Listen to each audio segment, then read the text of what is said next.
ഇന്നത്തെ വേദഭാഗം അപ്പോസ്തല പ്രവൃത്തികൾ 13 അധ്യായം 26 മുതൽ 52 വരെയുള്ള ദൈവവചനങ്ങളെ ശ്രദ്ധിപ്പിൻ.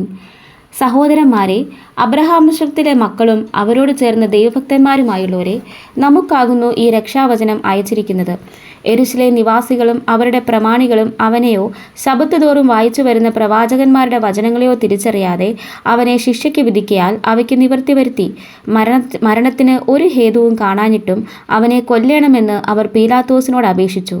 അവനെക്കുറിച്ച് എഴുതിയിരിക്കുന്നതൊക്കെയും തികച്ച ശേഷം അവർ അവനെ മരത്തിൽ നിന്നിറക്കി ഒരു കല്ലറയിൽ വെച്ചു. ദൈവമോ അവനെ മരിച്ചവരിൽ നിന്ന് ഉയർത്തെഴുന്നേൽപ്പിച്ചു.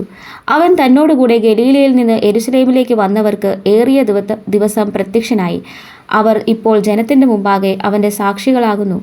ദൈവം പിതാക്കന്മാരോട് ചെയ്ത വാഗ്ദത്തം യേശുവിനെ ഉയർത്തെഴുന്നേൽപ്പിച്ചതിനാൽ മക്കൾക്കും നിവർത്തിച്ചിരിക്കുന്നു എന്ന് ഞങ്ങൾ നിങ്ങളോട് സുവിശേഷിക്കുന്നു. നീ എൻ്റെ പുത്രൻ, ഇന്ന് ഞാൻ നിന്നെ ജനിപ്പിച്ചുവെന്ന് 2-ാം സങ്കീർത്തനത്തിൽ എഴുതിയിരിക്കുന്നുവല്ലോ.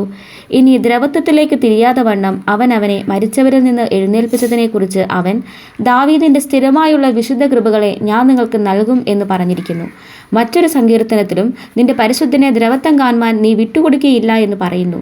ദാവീദ് തൻ്റെ തലമുറയിൽ ദൈവത്തിൻ്റെ ആലോചനയ്ക്ക് ശുശ്രൂഷ ചെയ്ത ശേഷം നിദ്ര പ്രാപിച്ച് തൻ്റെ പിതാക്കന്മാരോട് ചേർന്ന് ദ്രവത്വം കണ്ടു. ദൈവം ഉയർത്തെഴുന്നേൽപ്പിച്ചവനോ ദ്രവത്വം കണ്ടില്ല.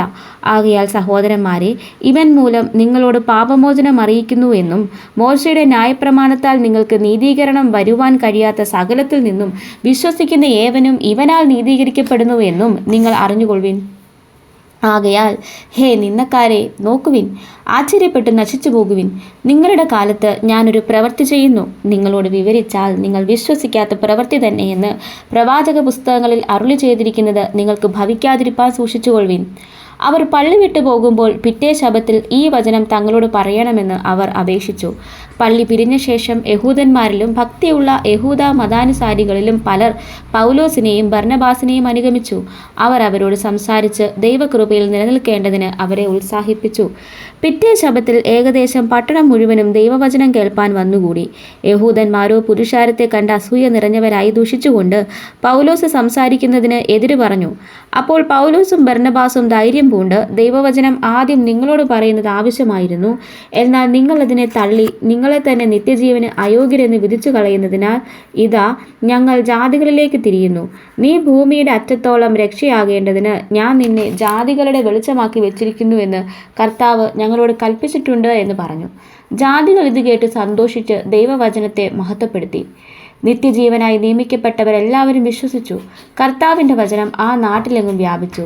യഹൂദന്മാരോ ഭക്തിയുള്ള മാന്യസ്ത്രീകളെയും പട്ടണത്തിലെ പ്രധാനികളെയും ഇളക്കി പൗലോസിൻ്റെയും ബർന്നബാസിൻ്റെയും നേരെ ഉപദ്രവമുണ്ടാക്കി അവരെ തങ്ങളുടെ അതിരുകളിൽ നിന്ന് പുറത്താക്കി കളഞ്ഞു. എന്നാൽ അവർ തങ്ങളുടെ കാലിലെ പൊടി അവരുടെ നേരെ തട്ടിക്കളഞ്ഞ് ഇക്കോന്യയിലേക്ക് പോയി. ശിഷ്യന്മാർ സന്തോഷവും പരിശുദ്ധാത്മാവും നിറഞ്ഞവരായി തീർന്നു. ഈ വചനങ്ങളാൽ ദൈവം നമ്മെ ഏവരെയും അനുഗ്രഹിക്കുമാറാകട്ടെ.